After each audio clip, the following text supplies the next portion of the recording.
The 2024 Royal Annus Horribilis continues with the shocking announcement of King Charles's cancer found during his prostate examination. Our British royals are having a hell of a time, and our heart goes out to all of them. Surprisingly, it would seem that Prince Harry has also been moved by the news, making a hasty trip to see the king as soon as he was made aware of the situation. What does this mean? The speculation has begun, and even rumours that Harry will be asked back into the royal fold have been flying around. However, we are here to look at the facts of this tormented father and son relationship. So, let's get to the crunch. It is no surprise that King Charles and Prince Harry's relationship has become deeply fraught with the introduction of the Duchess of Windsor, as Prince Phillip coldly referred to her before his death in 2021. And he was referring to Markle. Prince Phillip had her number from the beginning. He called Meghan the Duchess of Windsor due to how similar Meghan was, in his opinion, to Wallis Simpson, the previous Duchess of Windsor, who had torn the royal family apart back in the 1930s, almost causing a constitutional crisis. Although the late Queen Elizabeth, Catherine, Princess of Wales, and many other royals had high hopes for Meghan and had welcomed her into the family, Prince Philip's intuitions turned out to be more correct than anyone could have anticipated. The family was indeed torn apart. There was no need for things to ever get this bad. If we look back at Harry's relationship with his family, we see that there was a lot of love and respect. Even in Harry's book Spare, he talks of his father with fondness. Alright, let's be honest, most of the stuff he said in the book was pretty awful, but there are moments where we hear Harry describe his relationship and we can tell that there was a deep respect for his father and a longing for admiration. An excerpt from Spare reads, "Pa had always been a worker. He believed in work. Everyone must work, he often said." Now, you might be thinking, but Harry's a grifter and thus work is not something that he'd absolutely relate to. But I believe with his next words, whether Harry believed in working or not, what there is a level of admiration here when he speaks of his father. His work was also a kind of religion. He was furiously trying to save the planet, to alert people to climate change, never flagging despite being mocked by the press.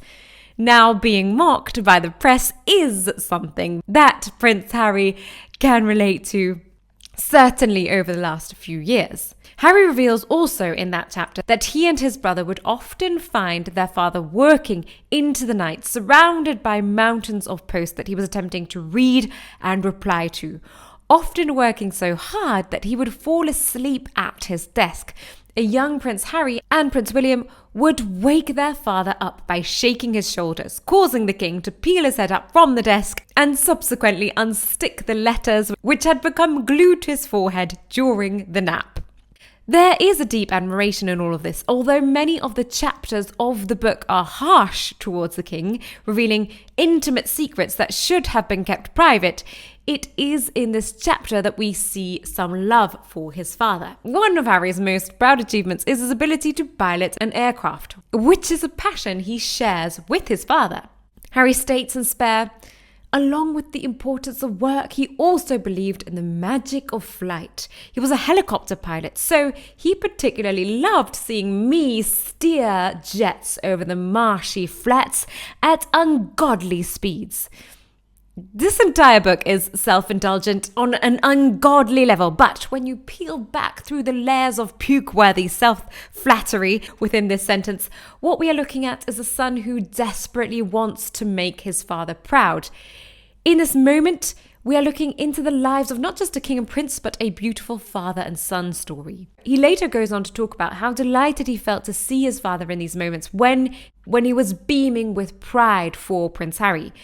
Even though we do get a glimpse of how Harry felt towards his father during the book Spare, we also begin to understand why he was so quick to turn his back on the family. Harry's bitterness at not being the number one in the family, or more specifically, not being the direct heir to the throne, thus the name of the book Spare, surfaces multiple times throughout the chapters. So, when Meghan comes into his life, someone who has a track record in manipulation, also a track record of getting what she wants by any means possible, she didn't have to work very hard to make Harry feel like number one. Also, with the history of tossing family members aside like old pancakes, she blazed the trail for Harry to do the same. Meghan turned her back on her father in a hugely over-dramatic rebuttal to her father's staged paparazzi photo shoot, which is really ironic, as staged paparazzi photo shoots are used more frequently by Meghan Markle than Charmin Ultra Soft. She has somehow managed to get Harry to think and do the same with his own father. Despite King Charles agreeing to walk Meghan down the aisle on her wedding day, she has made no effort this year to visit the king, nor does she seem remotely interested in his well-being, whilst other events, such as the Bob Marley film premiere, cannot be missed. All of this is exactly why it is a big deal that Harry flew over to see his father at such short notice. Because although it seems he has turned his back on the family, caused irreparable damage, and called them all racist, the list goes on, this gesture seems to be a glimmer of light, a sign that maybe he has a tiny dab of authority in his relationship after all.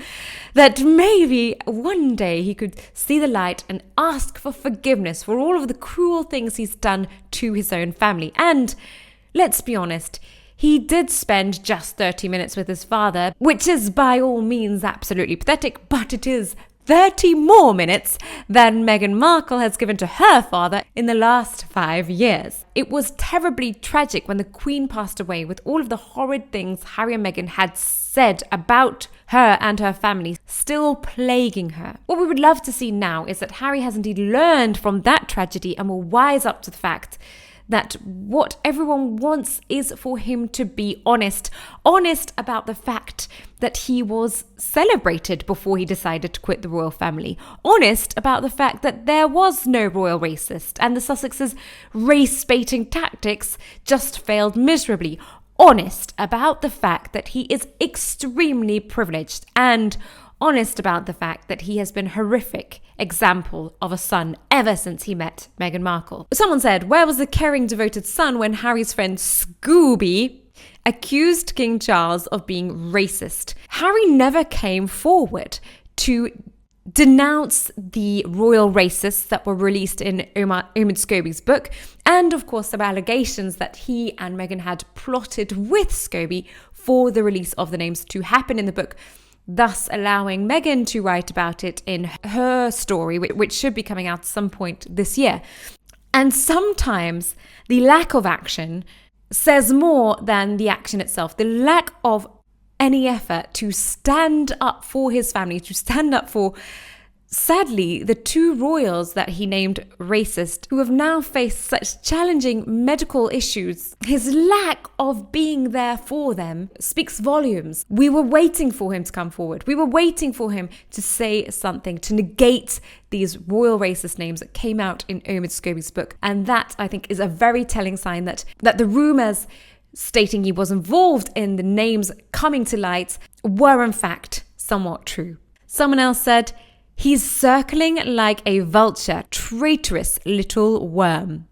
All right, I won't lie, that thought did cross my mind as well. Has he jumped on a plane across the Atlantic just to make sure that he's still in the will? I hope not.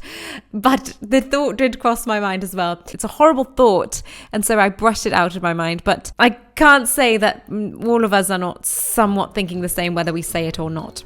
Give this video a like if you too think it's high time for an apology from the Sussexes, and subscribe to help the Crown family blossom. See you down in the comments.